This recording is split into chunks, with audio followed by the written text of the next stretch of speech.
At 41, I discovered my wife's cruelest weapon. Then I became someone she didn't recognize. At 41, I thought I knew exactly who my wife Victoria was. We'd been married for 8 years, living in our cozy three-bedroom home in suburban Cleveland, both of us working steady jobs at the local hospital where she was a nurse and I managed the IT department. We had our routines, our inside jokes, our comfortable rhythm of life. But on that humid Tuesday evening in September, 7 words would shatter everything I believed about the woman I'd promised to love forever and reveal a darkness in both of us that I never knew existed. Victoria had always been competitive, not in the healthy, playful way that makes relationships interesting, but in that razor-sharp, must-win at all costs way that could turn a discussion about dinner plans into a battlefield. Even when we were deciding what movie to watch, she needed to prove her choice was superior, dissecting my suggestions until I'd just give in. I'd learned to pick my battles over the years, but that night, something inside me refused to back down. We were standing in our modest kitchen, the one we'd painted sage green 3 years ago when we still believed we were building something beautiful together. The argument had started over something ridiculously small, the way the most devastating fights always do. She'd forgotten to pay the electric bill again, the third time in 4 months, and when I gently mentioned it, her defenses shot up like armor plating. "You act like you're perfect, Sebastian," she'd snapped, her voice taking on that tone I'd come to dread. "Like you've never forgotten anything important." "I'm not saying I'm perfect," I replied, trying to keep my voice level. "I'm just saying we agreed you'd handle the utilities, and now we're facing late fees again. It's $75 we can't afford to throw away." But Victoria was already in full battle mode, her green eyes flashing with that familiar fire. She started listing every minor mistake I'd made in the past 6 months, each one delivered like a precision strike designed to wound. The time I'd forgotten to pick up groceries.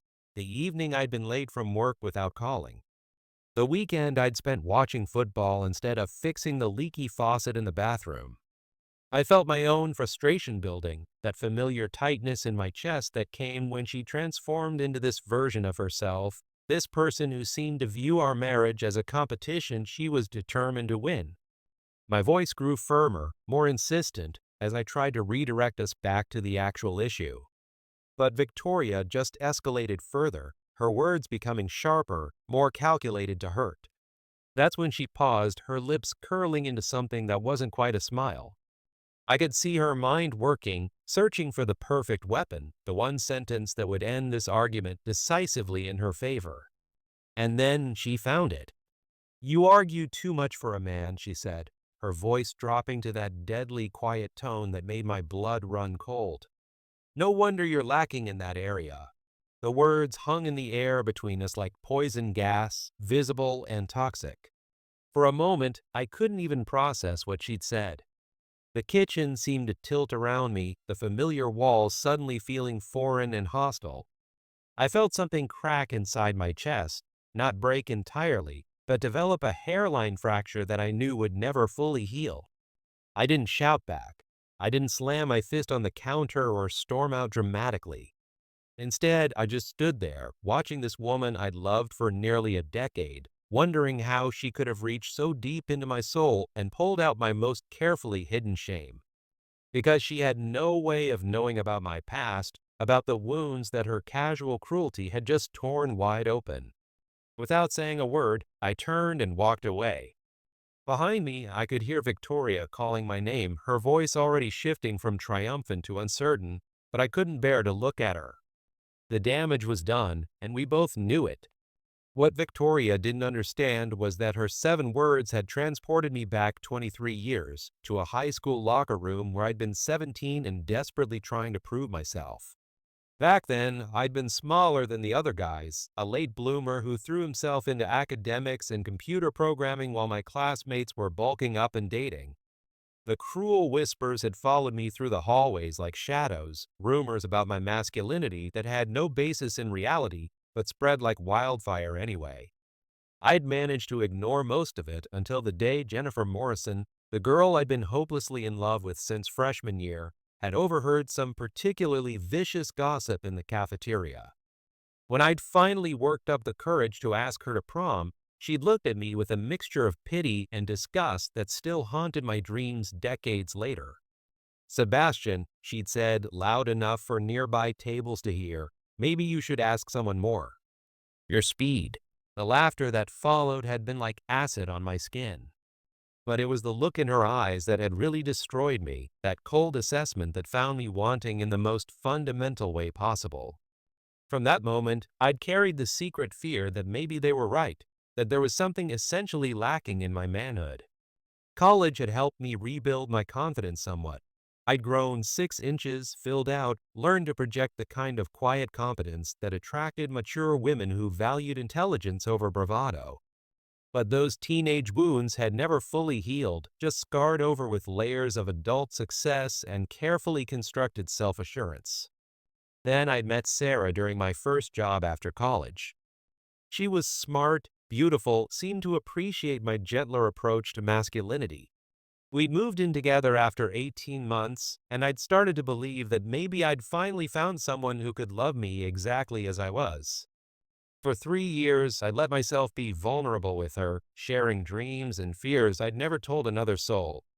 The night I'd come home early from a business trip to surprise her, I'd found her in our bed with Derek, the gym trainer she'd been working with for the past 6 months.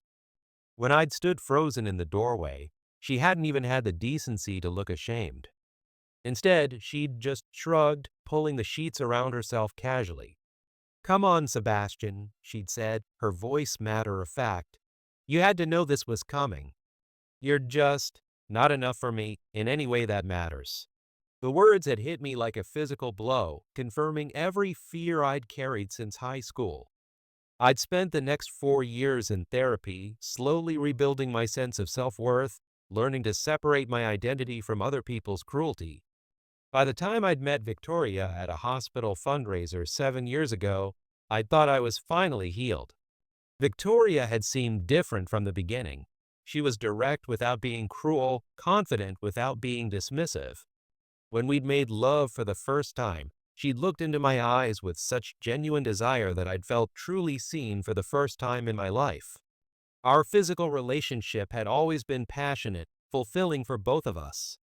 I thought we'd built something real together, something that could withstand the ordinary challenges of marriage. But now, sitting on the edge of the spare room bed at 2 in the morning, I realized how carefully I'd been hiding my deepest vulnerabilities, even from the woman who shared my bed. Victoria had no way of knowing that her casual insult had landed with the precision of a surgeon's scalpel, cutting straight through decades of healing to expose the infected wound beneath. The truly devastating part wasn't just that she'd said it, but how she'd said it. There had been a gleam of satisfaction in her eyes, a sense of having delivered the perfect killing blow. This wasn't an accident or a moment of thoughtless anger. This was deliberate character assassination, designed to humiliate me into submission. As I sat there in the darkness, something fundamental shifted inside me. The love I'd felt for Victoria didn't disappear, but it transformed into something colder, more calculating. If she wanted to play psychological warfare, if she thought she could weaponize my deepest insecurities against me, then she was about to learn exactly what kind of man she'd married. The next morning, Victoria found me in the spare room, still fully dressed from the night before. I could see the uncertainty in her eyes, the way she hovered in the doorway like she wasn't sure whether to approach or retreat. This was new territory for us. Usually our fights ended with passionate makeup sessions or grudging apologies over coffee. But this silence, this void where our connection used to be, clearly unsettled her. "Sebastian," she said, her voice softer than it had been in months, "are you going to stay in here forever?" I looked at her then, really looked at her, and felt absolutely nothing. The woman I'd loved, fought with, made plans with, shared a bed with for 8 years had become a stranger in the span of a single sentence.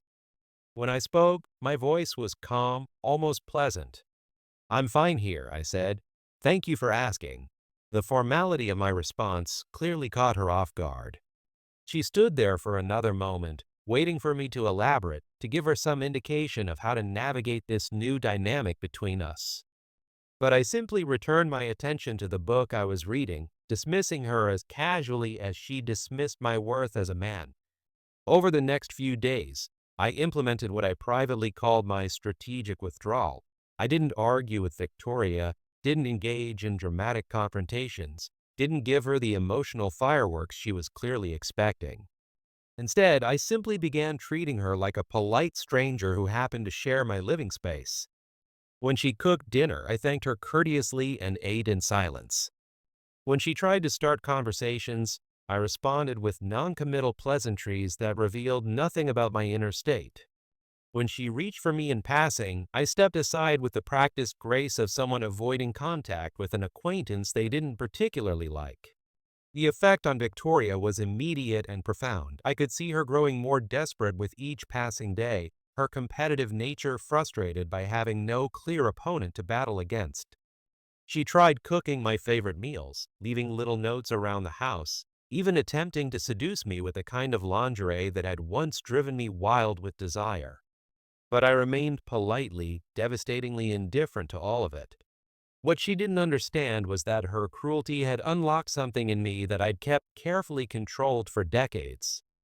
All those years of being the nice guy, the understanding husband, the man who compromised and accommodated and swallowed his pride to keep the peace, had created a reservoir of quiet fury that was now finding its outlet in the most civilized form of revenge imaginable. I wasn't shouting at her or punishing her with obvious cruelty. I was simply withdrawing the emotional investment that had made our marriage possible, and the absence of that connection was driving her slowly insane. Every attempt she made to provoke me into a fight was met with pleasant disinterest. Every effort to reestablish our old dynamic was politely deflected. The genius of my approach was that Victoria couldn't even complain about it without sounding petty. What could she say? That I was being too polite? That I was treating her with excessive courtesy? That I was refusing to engage in the kind of toxic arguments that had defined our relationship for years? 2 weeks after her devastating comment, I found Victoria crying at the kitchen table over her morning coffee. Real tears, not the manipulative kind she sometimes deployed during arguments, but the raw, helpless sobs of someone who'd finally realized the true cost of their cruelty. "Please," she whispered when she saw me. "Please just talk to me. Tell me what I can do to fix this." I poured myself a cup of coffee, added cream with the same careful attention I'd give to any mundane task, and sat down across from her. When I spoke, my voice carried the kind of gentle reasonableness that I knew would be more devastating than any angry outburst. "Fix what, Victoria?" I asked. "You said what you really think of me." "I heard you clearly. Now we both know where we stand." "That's not what I meant," she said, her voice thick with tears. "I was angry. I wanted to hurt you. I didn't mean those things." "But you did mean them," I replied calmly. "That's what makes them so effective. The best insults are always rooted in truth, aren't they? Or at least in the insulter's perception of truth." I could see her mind working, trying to find some way to navigate back to safer ground. But I'd spent 2 weeks thinking about this moment, planning exactly how I wanted it to unfold. The beautiful thing about psychological warfare is that the most devastating weapons often look like perfectly reasonable conversation. "I love you," she said desperately. "I've always loved you. You're a good man, a strong man, you're everything I could want in a husband." "Am I?" I asked, tilting my head slightly. "Because 2 weeks ago you seemed to have a very different opinion.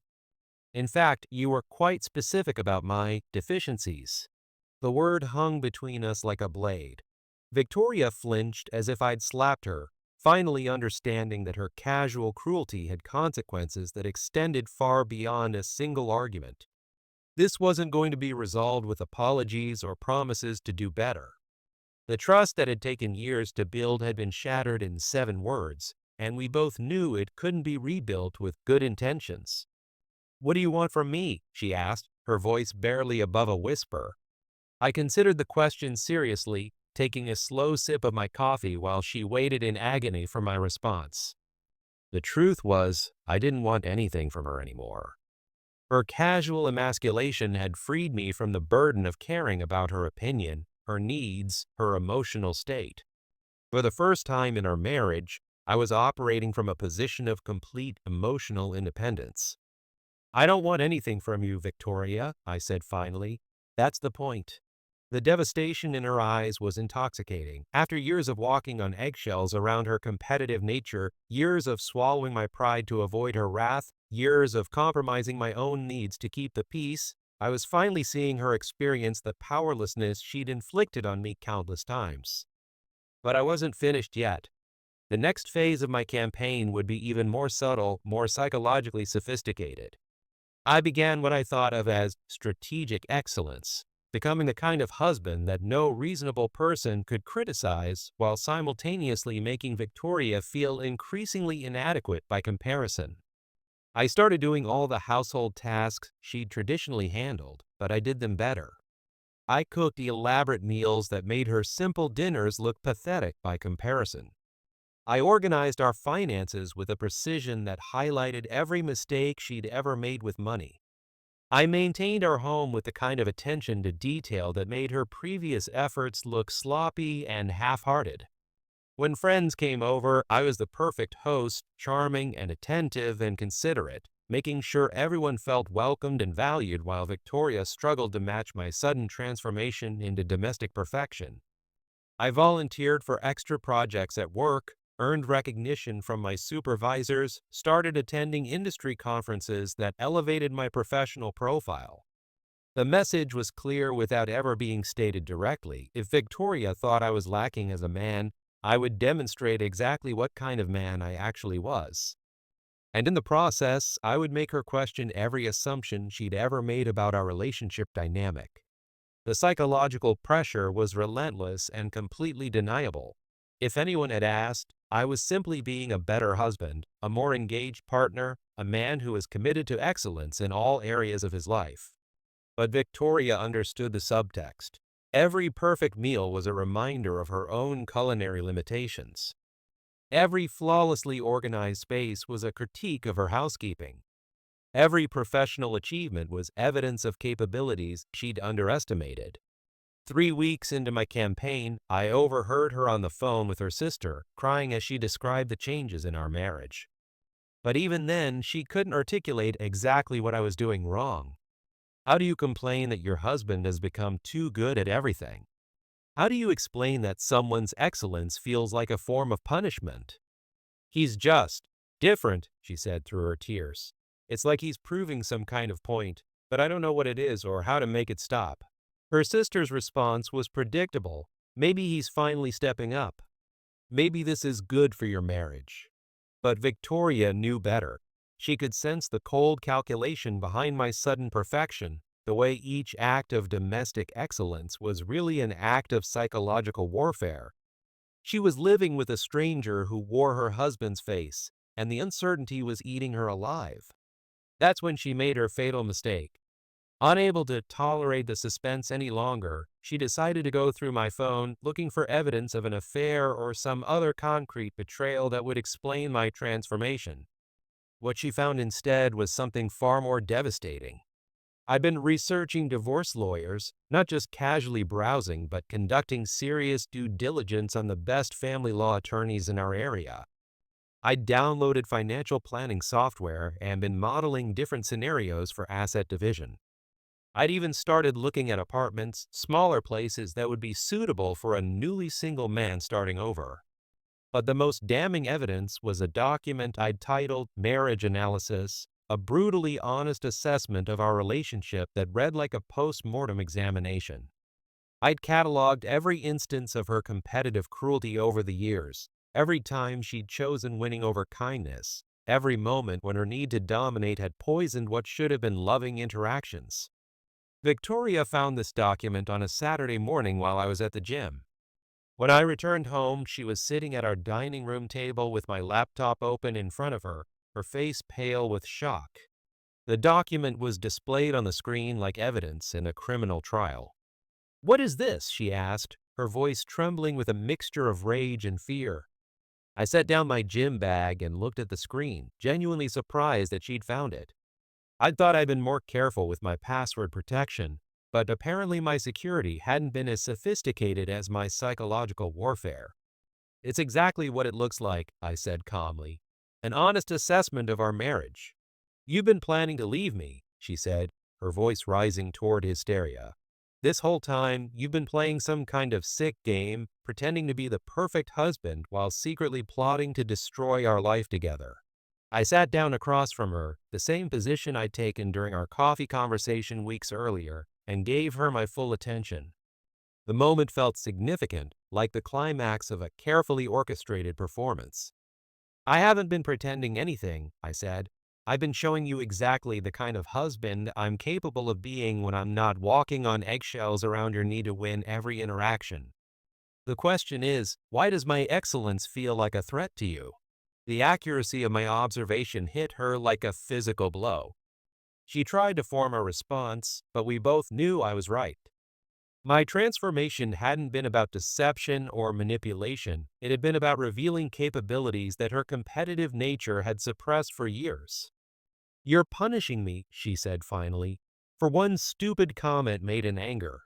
"Am I?" I asked. "Or am I just finally showing you who I really am when I'm not trying to manage your ego?" The silence that followed was profound. Victoria stared at me across our dining room table, seeing me clearly for perhaps the first time in our entire relationship. The man she'd married had been a carefully constructed compromise, designed to complement her dominance without challenging it. But that man was gone, replaced by someone far more formidable. "I know what you're doing," she said, her voice gaining strength. "You're trying to make me feel small, inadequate, like I'm the problem in our marriage. But two people created this mess, Sebastian. Two people." I nodded thoughtfully. She was right, of course, but only partially. "You're absolutely correct," I said.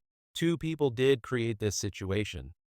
One person spent 8 years accommodating, compromising, and swallowing their pride to avoid conflict.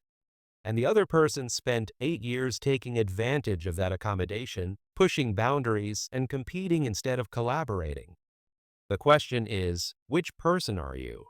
The psychological precision of my response was devastating. Victoria could see the trap I'd laid for her, the way any answer she gave would only confirm my analysis of our relationship dynamic. If she claimed to be the accommodating one, she'd be lying, and we both knew it. If she admitted to being the competitive one, she'd be accepting responsibility for the toxic patterns that had brought us to this point. "I want to go to counseling," she said desperately.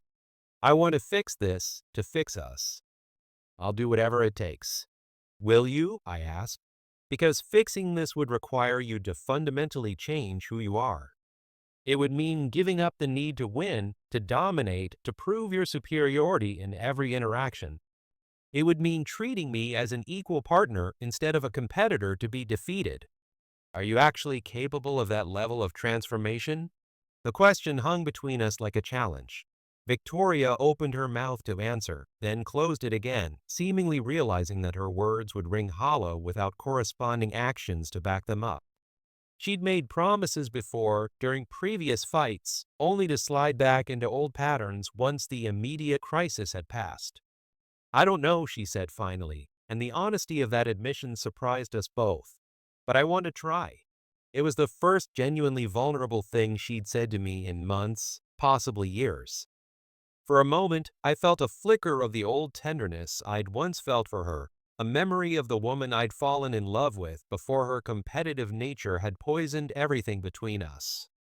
But that flicker was immediately extinguished by the memory of her 7 words, the casual cruelty with which she'd reached into my deepest wounds and twisted the knife. Some damage couldn't be undone with good intentions. Some words couldn't be unsaid, no matter how sincere the apology that followed. "Maybe," I said finally, "but understanding what needs to change and actually changing it are two very different things. And I'm not sure I'm willing to bet the rest of my life on your capacity for transformation." The conversation ended there, with both of us staring across a divide that felt impossible to bridge. Victoria went to stay with her sister that weekend, claiming she needed space to think. But I suspected she was actually giving me time to miss her, to remember all the good things about our marriage, to soften my position through absence. Instead, I spent those 3 days experiencing the profound peace of living without constant psychological warfare. I cooked meals I enjoyed, watched movies she would have criticized, read books in blessed silence. For the first time in years, I felt completely relaxed in my own home. When Victoria returned on Sunday night, I was reading in the living room, completely absorbed in a biography of Winston Churchill. She stood in the doorway watching me, and I could sense her studying my body language, looking for signs that I'd missed her, that the separation had weakened my resolve. "How was your weekend?" she asked carefully. "Peaceful," I replied without looking up from my book. "Very peaceful." The single word hit her like a slap. She'd expected me to say I'd missed her, or at least that the house had felt empty without her. Instead, I'd given her the one response that made it clear how much better my life was without her dramatic presence. That night, she tried to seduce me with all the techniques that had once driven me wild with desire. She wore the silk nightgown I'd bought her for our anniversary, used the perfume that had been my favorite since our early dating days, approached me with the kind of sultry confidence that had always been her secret weapon. But I felt nothing. Her touch, which had once sent electricity through my entire body, now felt mechanical and desperate. When I politely declined her advances, citing fatigue from a long day at work, I could see the devastating blow to her self-esteem. Victoria had always been able to use sex as a tool of reconciliation, a way to bypass difficult conversations and reset our emotional dynamic. My indifference to her considerable charms was perhaps the cruelest rejection she'd ever experienced. The next few weeks established a new routine that was superficially civil but emotionally barren. We lived like polite roommates who happened to share a mortgage, each of us going through the motions of marriage without any of the genuine intimacy that made the institution meaningful. I continued my campaign of strategic excellence, maintaining our home and managing our finances with clockwork precision while Victoria struggled to find her role in this new dynamic. The psychological pressure was clearly taking its toll on her. She lost weight, developed dark circles under her eyes, started making small mistakes at work that had never been a problem before. I felt no satisfaction in her suffering, but neither did I feel compelled to relieve it. She had created this situation with 7 thoughtless words, and now she was learning to live with the consequences. 2 months after our kitchen confrontation, Victoria made one final attempt to bridge the chasm between us. She'd enrolled in individual therapy, started reading books about healthy communication, even joined a yoga class to work on what she called her anger management issues. The changes were noticeable and, if I was being honest, admirable. But when she approached me with her progress report, outlining all the ways she was working to become a better partner, I felt no corresponding surge of hope or forgiveness. The woman sitting across from me was certainly an improved version of my wife, but she was still the same person who had looked into my eyes and casually destroyed everything I'd built my confidence on. "I know I can't undo what I said," she told me during our last real conversation, "but I'm hoping that who I become moving forward might be enough to rebuild what we've lost." I considered her words carefully, recognizing the genuine remorse behind them. Victoria was suffering, she was changing, she was making a legitimate effort to address the fundamental character flaws that had poisoned our marriage. In any other circumstances, her transformation might have been enough. "The problem," I said finally, "isn't what you said. It's that you were capable of saying it at all. Those words came from somewhere deep inside you, from a place where you've been storing judgments and resentments that I never knew existed. How do I trust that place has really changed?" The question was impossible to answer, and we both knew it. Character change is a process that takes years to verify, and I wasn't willing to spend those years wondering whether Victoria's next moment of extreme anger would reveal other hidden cruelties, other secret ways she'd been diminishing me in her mind. 6 months after that humid Tuesday evening in our kitchen, I filed for divorce. Victoria didn't fight it, didn't hire an aggressive attorney, or try to make the process more difficult than necessary. Perhaps she understood that her 7 words had created a wound that was beyond healing, or perhaps she was simply tired of living with the stranger I'd become. Our friends were shocked. From the outside, we'd seem like the perfect couple working through a rough patch. They'd seen my domestic excellence, Victoria's efforts at self-improvement, the polite way we interacted at social gatherings. What they couldn't see was the emotional wasteland that existed between us, the complete absence of trust or genuine affection that made our marriage a hollow performance. As I write this now, 3 years after our divorce was finalized, I can honestly say that Victoria's casual cruelty was the best thing that ever happened to me. Those 7 words destroyed my illusions about our relationship, but they also freed me from a dynamic that had been slowly eroding my sense of self for nearly a decade. I'm remarried now to a woman named Claire who treats disagreements as problems to be solved together rather than battles to be won. We fight sometimes, of course, but our conflicts feel collaborative rather than competitive. When she's angry, she doesn't reach for my deepest vulnerabilities as weapons. When I'm frustrated, I don't withdraw into cold indifference as punishment. The man Victoria called lacking has built a life filled with genuine respect, passionate love, and the kind of emotional safety that makes vulnerability possible again. The marriage she destroyed with 7 words has been replaced with something far more valuable, something worth protecting and nurturing rather than merely enduring. Sometimes I wonder if Victoria learned anything from our dissolution, whether her next relationship benefited from the painful lessons our marriage taught her. I hope so for her sake and for the sake of whoever chooses to love her next. But mostly, I'm grateful that her moment of casual cruelty revealed the truth about us before I wasted any more years trying to build something beautiful with someone who saw me as fundamentally inadequate. The greatest revenge I've discovered isn't making someone pay for their cruelty. It's building a life so much better than what you had with them that their opinion becomes completely irrelevant. Victoria thought she was putting me in my place with those 7 words. Instead, she set me free to find my true place with someone who sees my worth clearly and would never dream of using it against me. That's the real lesson here. Sometimes the cruelest thing someone can do to you is also the kindest, because it forces you to stop accepting less than you deserve and start building something better. 7 words ended my first marriage, but they also made my second marriage possible. And for that, I suppose I owe Victoria a debt of gratitude I'll never need to repay.